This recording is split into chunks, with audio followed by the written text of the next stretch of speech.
Hi, and welcome back to Cherry Tree Tutoring. Today we're going to be going over Algebra 1 Module 1 in a 5-part lesson to learn Algebra 1 concepts.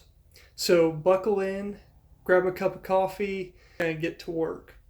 Algebra is the part of math in which letters and other symbols are used to represent numbers and quantities in formulas and equations. How about 9x plus 4y plus 10z. We would call this an algebraic expression. If we were to change this plus sign to an equal sign, this would become an algebraic equation. Now, the difference between algebra and arithmetic is the letters. If we were to remove the x, y, and z, we would have a numerical expression. And if we were to put an equal sign over here and solve, we would have a numerical equation. The numbers in our algebraic expressions we call coefficients. The piece that includes the coefficient and the variable, that's the letter, variable, together they're called a term. The real question that I get asked a lot, or I found myself asking myself a lot, and why learn algebra? There's lots of good applications for algebra, and you might be surprised to find you already use algebra sometimes to find some answers. I happen to be a sports fan, so let's say LeBron James had been playing basketball for a certain amount of games, and we weren't sure how many games, but what we did know is LeBron scored 25 points per game. He has scored 100 points on the season. Now, what I do know is if X is the number of games LeBron has played, and he scored 25 points per game, 25 times the number of games, then we're going to get a total of 100 points. 25 by both sides, and I would find that LeBron has played 4 games. Okay? Let's take another example. Let's say that you have a job, and you have in your pocket $100.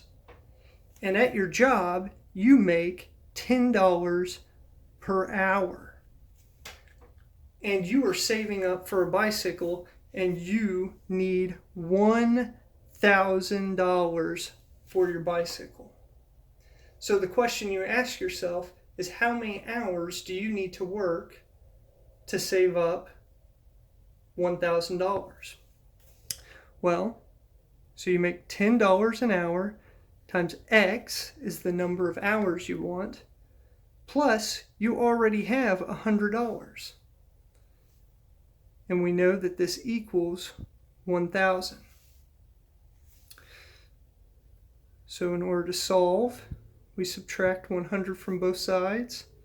10x equals 900. Divide by 10 on both sides. X equals 90 hours. Okay? Now, you may be saying to yourself right now, but I don't know how to set up these word problems. And that's okay. I'm just trying to give you some examples. We're going to go through a lot more problems throughout this course, and you are going to learn how to set these up and work through them. But right now, I just want us to work on the basics. Let's take an algebraic equation. -5 plus 20x equals 15. For an algebraic equation, you can add, subtract, multiply, and divide. The trick is you have to add the same value to both sides of the equal sign. So we want to manipulate this equation to isolate x. So we want to leave x on the left-hand side and move all the numbers to the right-hand side. So the first thing that we want to do is we want to get rid of the 5 by adding 5. So if I add 5 over here, that will make that 0 and we drop the 5. But if we do that, we have to also add 5 to the right-hand side. Now I have 0 plus 20x equals 20. Now, I want to get rid of this 20. So one of the tricky things that isn't always apparent is in algebra, when we have 20x, what we are actually saying is we are saying 20 times x. But you notice we usually use x for a multiply. And so we will not show anything between 20 and the x so we don't get confused with our multiplication in our variable. Sometimes you will also see people say 20 and they'll put a dot. That also can mean 20 times. Another way that you will see it is 20 and you will see a parentheses. All of these mean the same thing, that we're multiplying. So, if we're multiplying by 20, the way we can get rid of the 20 is by dividing by 20. And when we do that, we come to find we have 0 plus 1 x equals 1. And we know that the 0 goes away, the 1 goes away, it's understood. So we have x equals 1. Now this example is pretty straightforward, but sometimes it becomes necessary to distribute coefficients in algebraic equations. So let's take this next example. X plus 4 times x minus 10 equals 200. When we say distribute, what we mean is we distribute the coefficient 4 to the terms inside the parentheses.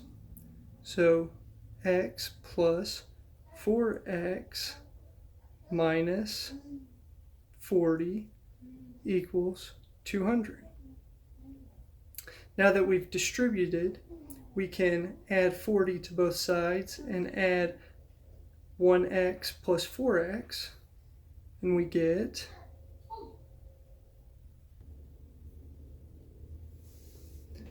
then we isolate the 5 by dividing by 5 on both sides. 240 divided by 5 is 4, into 40 is 8. 48. Okay. So this one is the same as the previous example, except we distributed. So let's try another one that might be a little bit harder. So did you know that you could have your variable on the left-hand side and the right-hand side? Let's try an example of that. So 74 plus 2x equals negative 26 plus 3x. Now we would like to isolate the x's on the right-hand side and the numbers on the left-hand side. You can do it either way, but this will make it a little bit simpler. So first, let's subtract 2x from both sides. 74 equals negative 26 plus x. Add 26 to both sides. We get x equals 100. Now, another example I'd like to show you, and this one is my personal favorite. Did you know that you can solve for x when there's no numbers at all? So let's try an algebraic equation of y equals mx plus b, and we're going to solve for x. Now, we're going to do exactly what we've been doing before, except we don't have any numbers. So first, let's subtract b from both sides. We get y minus b equals mx, and then we divide m on both sides. So we get x equals y minus b divided by m. Or another way we can write this is we can say y divided by m minus b divided by m. Both of those are correct ways to say that.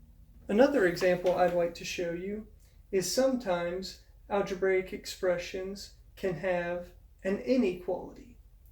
And what I mean by that is rather than equal sign, we have a greater than and equal to or less than sign.